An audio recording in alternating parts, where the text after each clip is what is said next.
What's up, nerds? Welcome to Cool Nerd Show. I'm Steve Trezza. I'm Joe G. And today we're going to give you a little bit of reading material. We're going to give you the 5 must-read Suicide Squad comics spanning their entire... 1987 to, like, present-ish? Yes. With one honorable mention. One honorable mention. So, yeah, we'll give you kind of... If you're looking to get into Suicide Squad and you don't know what to read and you're like, oh, no, so this is what you should read, basically. So... Start off with, they're not in any order. We're not ranking them from one or whatever. We're going to start in chronological order with the earliest to the latest. So, honorable mention is actually the original Suicide Squad, which appeared in The Brave and the Bold in 1959. Oh. So, yes, it's Rick Flag's father is in there, and yeah, that's the original Suicide Squad. Yeah, when they had the Argent Squad and Task Force X. So, yeah, that's our honorable mention. If you want to go that far back... Which you don't need to. You really don't. If you want to go that far back to the original Suicide Squad in the 50s, it has nothing to do with the new Suicide Squad, but that's where they got their origin. So, start off with our first one, and that came out in 1987. Yep. And that is the origins of the I guess, Suicide Squad that we know of, and that is Trial by Fire. Yes. So Trial by Fire, 1987, it collects the first 8 issues, I believe, first 8 issues, of Suicide Squad. So, Joe, why don't you tell us a little bit about it without spoiling anything for anyone at home? So we get introduced to Amanda Waller, who you probably all know from the Justice League comics even before then, and she's talking to the current president of the United States, not really sure who it's meaning to portray. She brings up the point of reinstating what is known as the Suicide Squad, a member of derelicts, civilians, and yeah. And so they basically bring in the Suicide Squad. It's kind of like their origin story, basically. Kind of. You do get each member's like origin, but mostly it focuses on the Flag family. You do go in depth into even Rick Flag Sr., so you see the Suicide Squad that you mentioned from Brave and the Bold, and they go really deep into that, actually. Then they go into actual Rick Flag Jr., who is the main leader of the Suicide Squad we have. Not by Amanda Waller's choosing, however. She initially wanted Bronze Tiger to lead the squad.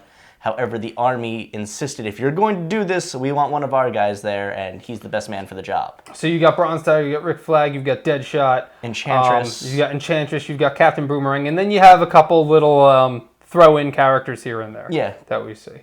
So, and then from that ends, and the next story to pick up after that spans from issue that came out in 1988. Still 1988, year and later. That was that spans 9 to 16. 9 to 16, and that is the Nightshade Odyssey. The Nightshade Odyssey, yes. Yeah.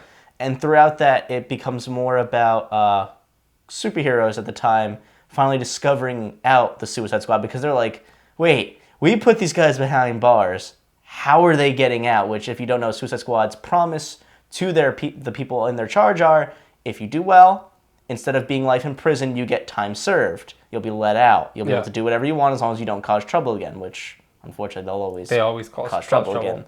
So Batman essentially infiltrates, finds out about them, and goes, oh, I'm going to blow the lid off. And Waller's like, do that. I will find out who you are. You know I have the tools to. I will make your life a living hell. So, yeah, so we get the Suicide Squad versus the Justice League. There's also a special issue that's included in that, which is Suicide Squad versus the Doom Patrol. So that is, and then we learn a little bit of the history of Nightshade, which is a new.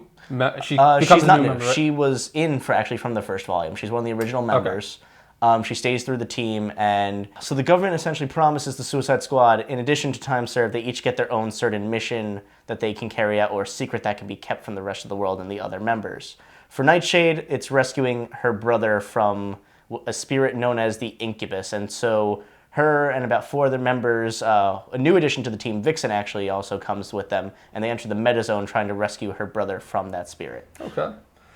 All right, so now moving on from that, and this isn't a Suicide Squad comic, but it has to do with the Suicide Squad, and because we like fan service here, if you're looking to get into Suicide Squad, and especially with the newer renditions of it, Harley Quinn is in it. So Batman Adventures, Mad Love is the origin story of Harley Quinn. As we all know, Yeah, because she originated in the 1990s cartoon. she actually originated in the cartoon, and then she was such a big character in the cartoon that they brought her over into the comic verse, and she's still a huge character. So Mad Love is kind of a take off of that. It even looks like the Batman cartoon. No, the it way totally it's does. drawn. The way, especially the art, like the cover art, is just like, whoa. It actually kind of, the cover kind of looks like Harley Quinn's farting a bunch of love notes to To the Joker, Joker. and then having piranhas go at Batman, and then there's hearts between Batman and the Joker. Yeah. All right. but whatever. But that's basically the origin story of Harley Quinn. Her real name, Harleen Quinzel, and she actually was a shrink that was assigned to the Joker and got brainwashed by the Joker, and then became his right-hand woman / love interest. I don't know. Yeah. So if you're looking to look more into Harley Quinn before you're getting into the Suicide Squad, that is definitely a good read for that. So now more towards the modern, but not too modern yet. In 2000, early 2000s, I'd want to say. 2008, I believe. Oh, late 2000s. Never mind. Is From the Ashes Suicide Squad, which reprises their first mission, kind of almost from the first Trial by Fire, where they face the Jihad. It's like a revamp, really. Yeah, because the Suicide Squad kind of ended after its original run in like the late 80s, early 90s, and then they revamped it in the late 2000s. Like they had a sort of 2002 to 2004 run that was I think only 10 issues, so they didn't really do much with it. But yeah, the 2008 run essentially brings back the Jihad. They bring back the first mission from the first issue of Suicide Squad. However, in this one, Rick Flag apparently doesn't make it. It's off screen, and in past issues he actually has thought to have died. Yeah, and he comes back. Apparently. So it's basically Rick Flag coming back and the Suicide Squad coming back together, which is what From the Ashes is from.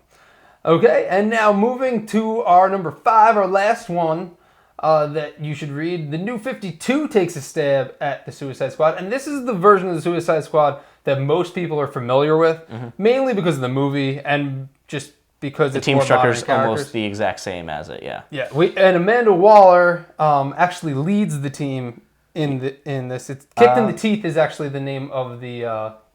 Kicked in the Teeth is the name of the story arc. Yeah, for the first 7 later issues. on, she leads the team, but the first 7 issues is the Kicked in the Teeth story arc.